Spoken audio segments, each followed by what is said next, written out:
Depuis plusieurs années déjà, la ville d'Alès, la communauté d'Alès Agglomération et le CCAS de la ville d'Alès se sont engagés afin de permettre à nos collègues handicapés de s'insérer dans le monde du travail, dans le monde professionnel, dans nos collectivités locales, à travers plusieurs dispositifs, comme le FIPHFP, le Fonds d'insertion des personnes handicapées dans la fonction publique, et un certain nombre de dispositifs mis en place par le service prévention de qualité de vie au travail, au sein de la direction des ressources humaines. La ville d'Alès, une fois de plus, et la communauté d'Alès Agglomération sont pionnières en la matière, puisque nous sommes la collectivité ou les collectivités qui avons reçu le plus de fonds de la part de ce fonds d'insertion, et nous en sommes très fiers. C'est une volonté forte, ancienne, de pouvoir à la fois insérer ces personnes et faire en sorte qu'elles soient bien au travail, à travers des dispositifs, à travers ce fonds d'insertion pour les personnes handicapées dans la fonction publique, et à travers donc beaucoup de témoignages, beaucoup de formations. Et je remercie aujourd'hui les cadres et les services qui s'engagent aujourd'hui pour accueillir les personnes qui ont des difficultés à travailler pour faire en sorte que la société soit plus solidaire.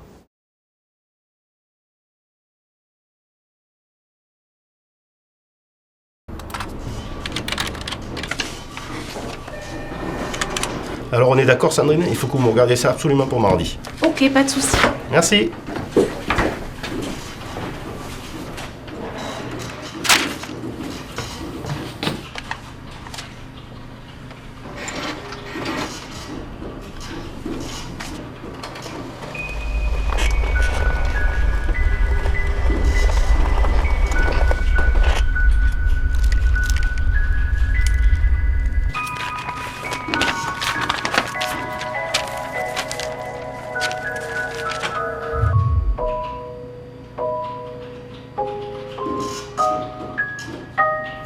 « 80% des handicaps sont acquis au cours de la vie. » En 2016, au sein de la ville d'Alès Agglomération et du CCAS, plus de 130 agents étaient déclarés bénéficiaires de l'obligation d'emploi.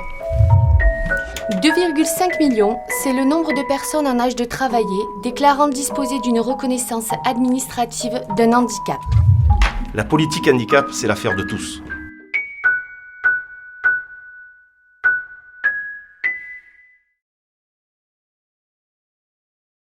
Je m'appelle Angèle Buisson, je travaille dans la collectivité depuis 1986. Je suis responsable adjoint du service logistique et je travaille avec Bernard Toupé depuis 6 ans. Je me présente, je suis Bernard Toupé. Je suis rentré dans la collectivité locale en 1980. De 1980 à 2003, j'étais au service menuiserie. De 2003 à 2017, j'étais au service logistique en tant que responsable de service national. Novembre, et en fait le 14. Bon alors moi je vais pas Et après ça reprend la 13 du faut te dire que la bande de rôle on la posera lundi. Donc Angèle, comment tu vas organiser? On la posera lundi, je sais pas lundi. La bande de rôle on la posera lundi. Les difficultés rencontrées par Bernard étaient en réunion. Il parlait fort, il se tenait à l'écart, ça lui donnait une image un peu de personne agressive. Les difficultés rencontrées sur son poste de travail, les relations avec son binôme, la communication qui rendait son poste dangereux, et puis les conversations par téléphone étaient compliquées. J'ai eu peur de perdre mon poste parce que j'avais peur de me retrouver dans un autre service. Et moi, dans ce travail, ça me convenait très très bien. Le point de vue de Saïd. Je me suis rendu compte que Bernard était en situation de handicap lorsque j'ai suivi une formation sur le tutorat et le handicap. Bernard m'a proposé de se faire appareiller. Donc je lui ai proposé de contacter le service prévention, qui a contacté le SAMET, et l'ARIEDA est venu sur son poste de travail pour l'aider à l'aménager. L'appareillage, ça consiste des petits appareils comme ça. Il y en a 2, vous voyez. Et m'ont prescrit un Bluetooth, l'appareil Bluetooth.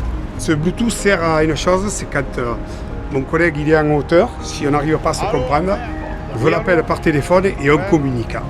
Bon parce que tu sais qu'il y a du vent hein. Ouais, je vais te la retendre. Par contre tu me dis à la hauteur. Depuis son appareillage, Bernard est beaucoup plus calme, paraît moins agressif. Il participe plus en réunion. Son poste de travail est sécurisé. Sa communication avec son binôme est facilitée.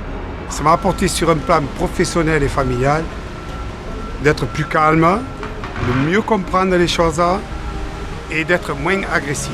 Et puis le truc qui est agréable, c'est que j'ai retrouvé des sons que je n'entendais pas avant, comme le bruit des oiseaux, les feuilles, c'est super. Et je remercie tout le monde. Voilà. Saïda, Bernard. Alès Agglomération, la ville d'Alès et le CCAS s'engagent avec le Fonds d'insertion des personnes handicapées de la fonction publique, FIP-HFP, pour pérenniser une culture du bien-être au travail déjà existante et amorcer une politique de compensation du handicap.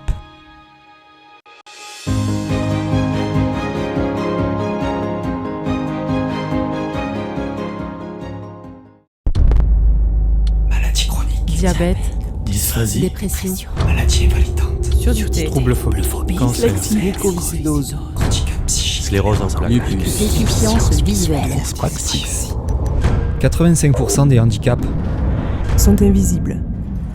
La souffrance et la douleur aussi. Face à l'incompréhension et la discrimination, un accompagnement existe. Parlez-en. Obtenez la reconnaissance qualité travailleur handicapé et sortez de la boîte.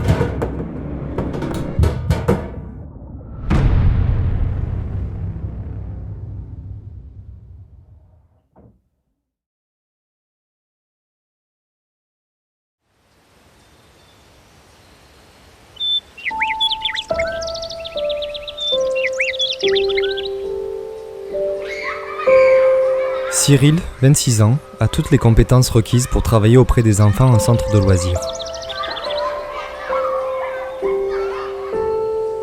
Au mois de juillet, 2 jours après sa prise de poste, certains parents ont refusé de lui confier leur enfant.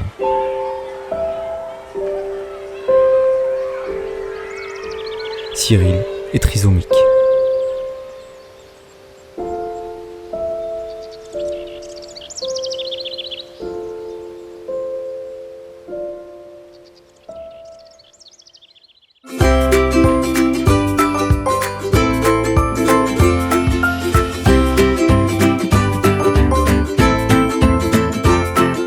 Je m'appelle Sylvie Gass et je suis à la crèche du Roucan depuis 2000. Si j'ai accepté d'être tutrice de Julien en 2010, c'est parce que j'ai eu une expérience au tout début. J'ai dû m'occuper d'une petite handicapée et j'ai eu un petit peu de mal et j'ai proposé à ma responsable de me former. Lorsque Julien est arrivé en 2010, j'ai accepté avec joie. À aucun moment je n'ai eu à le regretter. Si je dois parler de Julien, je vais être très très fière de le faire. Julien a eu beaucoup de mal au début quant à son intégration, ses émotions toujours à fleur de peau. Quand on voit le travail qu'il a accompli jusqu'à nos jours, c'est formidable. Je suis très très fière de lui.